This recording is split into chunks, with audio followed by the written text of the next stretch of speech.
On December 8th, just 10 days ago, Senator John Glenn died, and 2016 further cemented itself in our minds as a really terrible year. It's tremendous, the list of things that John Glenn accomplished in his life. But if anyone asked you what he was most famous for, you would surely know the answer. John Glenn was the first American to orbit the Earth in space. Curiously, he was also the oldest American to go there. He traveled to space again in 1998 at the age of 77. I thought about making a joke about Reverend Livingston here, but I decided not to. After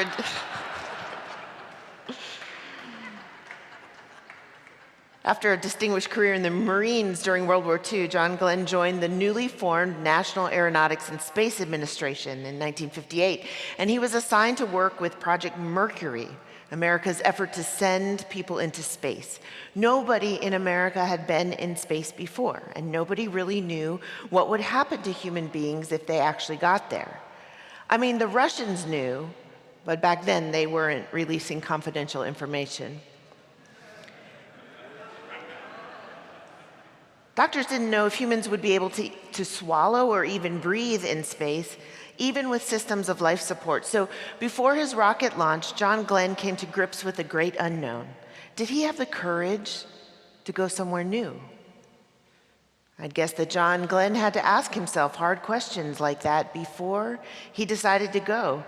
And all of those questions were being asked while, prior to his rocket's launch, he witnessed a test rocket with a simulated crew capsule explode at an altitude of 40,000 feet. Another one tumbled unexplained into the ocean after liftoff, and then 5 delayed liftoff dates until finally, on February 20th, 1962, the Friendship 7 finally launched. As it lifted off and accelerated to 17,500 miles an hour, Glenn's heart and lungs actually did function. Medical monitoring reported, however, that his pulse registered 110 beats a minute. Well, I guess so. When asked what he felt in that moment, he answered, "I felt exactly how you would feel if you were getting ready to launch and knew that you were sitting on top of 2 million parts, all built by the lowest bidder on a government contract." What kind of courage does it take to set off toward somewhere new? Today is the fourth Sunday of Advent, the Sunday of love, and our sermon today is part of our sermon series called As If, based on a theory proposed by William James in the 19th century and confirmed by Richard Wiseman in his recent bestseller, The As If Principle. Apparently, there's some truth to the idea that if you want to be happy, you should act like you already are, and the feeling will soon follow. And believe me, I am all for feeling happy, but all I see when I turn on the news these days are images of corrupt politicians scheming to take over the North Carolina legislature and proposed presidential cabinet members denying climate change, and babies, little babies, lying in rubble, covered with the dust of Aleppo, begging us to ask ourselves what kind of humans we really are. Sure, I would love a self-help strategy for personal happiness. Who wouldn't? But on this fourth Sunday of Advent, what about love? What about believing that we don't have to live this way? What about living as if the world that God intended for us could actually come to be, where justice is the order of the day and peace prevails among all people, and nobody has to leave their home in the middle of the night running away from bombs? What if we lived as if something like that could actually happen? Christmas is almost upon us, it's true, but today we are still doing the work of Advent.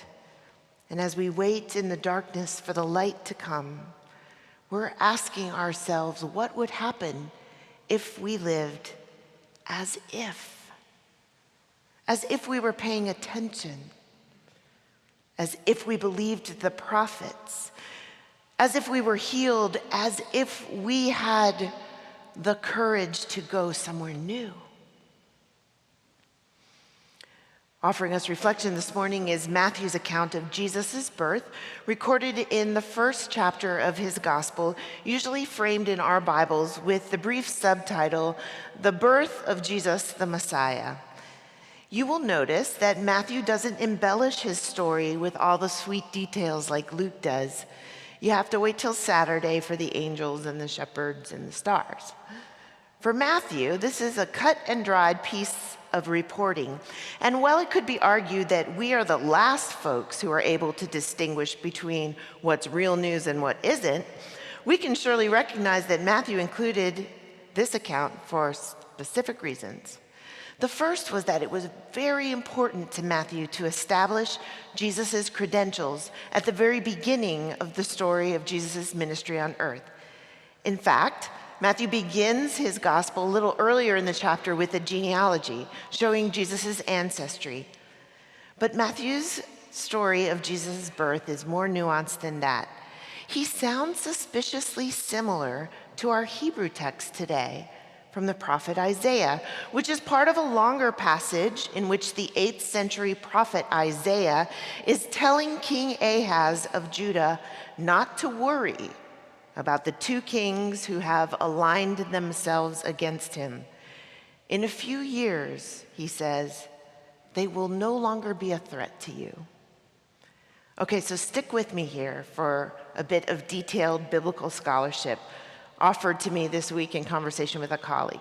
At least one scholar believes that this prophecy of Isaiah might have been something like Isaiah standing out in the middle of the road and pointing at a pregnant woman walking by and saying something to the king like, "You see that woman? By the time that baby is 3 years old, he'll be eating butter and honey." In other words, relax, Ahaz. Happy days will be here again. God will be with us. But that's not how we hear it. We hear, "Behold, a virgin shall conceive and bear a son and shall call his name Emmanuel." So how do we get from a young woman giving birth to a virgin conceiving? Here's how my biblical scholar friend Jim explains it. I blame it on the Septuagint, he says, the Greek version of the Old Testament that was circulating around the time that Matthew wrote his gospel. The critical word in Isaiah's prophecy is the Hebrew word alma, which can be translated as virgin or as young woman. But in the Greek translation, the Septuagint, the Greek word parthenos is used. It's a word that's always translated virgin. And the Septuagint is the version of the Old Testament that a lot of people were reading when Matthew was writing his account of Jesus' birth. But Matthew had come to believe that Jesus was, in fact, the Son of God. So I picture him putting on his Jesus glasses, reading through the Hebrew text to see if he could find any evidence there that this was the God we had been waiting for all along.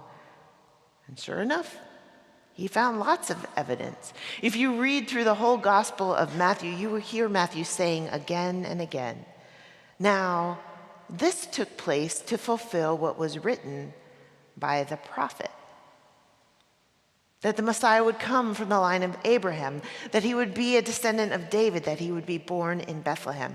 And can you imagine Matthew's excitement when he found this verse in Isaiah 7? "Behold, a virgin will conceive and bear a son, and you shall call his name Emmanuel."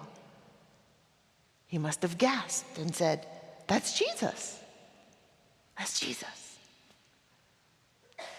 Yes, Matthew told this story to make sure that we know that Jesus' coming and his message were representations of God's best hopes for our world. And Matthew also told this story so we would know that all of this, God's message of hope and peace for the world, began in a situation of total total turmoil and crisis. Writing as he was to the first church, which was also in crisis, I think Matthew wanted to tell the story of God grounded in the historical and the present framework of pain and discouragement, disappointment, and hopelessness. To say very loudly, this is where it begins. This is where hope begins. When we look all around us and see disaster, but we choose instead to live as if we are going somewhere new. Consider how tumultuous this story really is. Back in the time when Jesus was born, marriage was the fundamental underpinning of society, and it happened in two important steps. The first was contractual. Families betrothed their sons and daughters to each other like legal marriage. And then there was step two, the wedding, where there was a big party and the marriage was consummated and the bride and groom moved in together and set up housekeeping. Well, Mary and Joseph were contractually married, but they hadn't started living together yet. So when Mary turned up pregnant, not only had the legal contract of marriage been broken, but the circumstances around that breaking were scandalous and embarrassing for everyone involved. Joseph was the man, so he got to decide what happened, and he had two options. He could have Mary stoned to death, or he could divorce her, of which he planned to choose the merciful second choice, the text tells us. Mary would have her life spared, but for all intents and purposes, her standing in society would be destroyed. She wouldn't be able to support herself and her baby. She would be damaged goods, unable to marry again, and she would bear the shame of her situation her whole life long. See what I mean? Turmoil, crisis, despair, darkness. And here's what happened at the end of that story. Trusting the promise of God that hope could be born out of despair, Joseph and Mary went a different direction, set off toward a choice that was unfamiliar and totally new. I wonder what would happen if you and I took a cue from Matthew's story of Jesus' birth. What if we lived as if we had the courage to go somewhere new? You know, I couldn't think about the holy text introducing us to Joseph and Mary this week, regular people who risked everything to welcome a fragile baby to this world, a baby whose birth would threaten a powerful government so much that that little family would have to pack everything and leave in the middle of the night, flee as refugees, running for their lives. I couldn't think about that story without calling to mind a picture that I saw on the front page of the New York Times just this week. On December 13th, the New York Times printed an article entitled, "Aleppo Close to Falling Under the Complete Control of the Syrian Government." The story began like this. Advances by Syrian government forces and their allies have squeezed the fighters and civilians remaining in rebel-held parts of Aleppo into a sliver of territory, spokesman for the government and opposition forces said on Monday. The last civilians caught in the shrinking anti-government enclave issued panicked calls for help. Maybe some of you saw that story too. You probably remember it if you did, because accompanying that story was a haunting picture of a family. A mother, her head covered by a veil, her head tilted toward the rubble-marked road she was navigating. She's holding on tight to the man on her left and clutching a bag on her right. And the man with her has his eyes trained on the road in front of him, pulling his family along while cradling a blanket-wrapped baby in his left arm. And his right hand, entangled in all of that, holds an IV bag attached to the baby who was injured in the bombing, and they're hurrying to escape the tragedy around them and to keep everybody alive. I can barely speak of it without tearing up. Sit with that for just a minute. How can we be here in this warm, peaceful, beautiful place with that picture in our heads and not think of Mary and Joseph? In all the chaos around them, they had the courage to live as if they would go somewhere new. What would happen if we lived as if we would go somewhere new? Well, we would hear the words of the prophet and the story of the Holy Family ringing in our ears, and we would live as if we were moving toward the light, toward hope, toward community that nurtures and welcomes all people, toward a future in which we raise our voices to combat unjust policies and laws, toward communities and actions of resistance, toward the conviction that we can and we will protect our fragile planet, and toward a world in which babies don't lie, dust-covered, casualties of our greed or indifference. We would move toward hope, toward peace, toward joy. And on this fourth Sunday of Advent, toward love. We will, and we must. The light shines in the darkness of Advent, and the darkness around us will not overcome it. Instead, we will live as if we have the courage to go somewhere new, to step out of the darkness and to walk hand in hand with courage toward the light. Amen.